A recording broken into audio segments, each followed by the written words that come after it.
అందరికీ నమస్కారం. సినిమా ఇండస్ట్రీలో డబ్బులు ఉంటేనే నిర్మాతలు ఎవరు, మంచితనం ఉంటే కూడా నిర్మాతలు అవ్వచ్చు.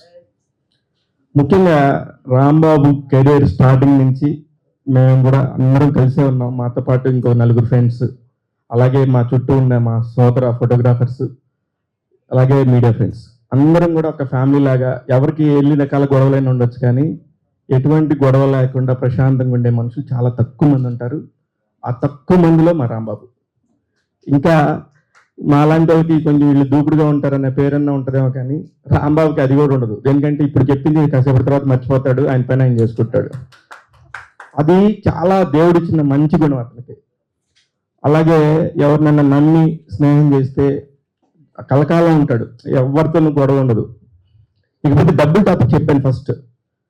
సినిమా నిర్మాత అనగానే అంతా మోసాలు గందరగోళం అనుకుంటారు, కానీ this is the best industry, cinema industry. కాకపోతే అన్నీ తెలుసుకొని అందరితో చక్కగా ఉంటే దీనంత బెస్ట్ ఇండస్ట్రీ లేదు.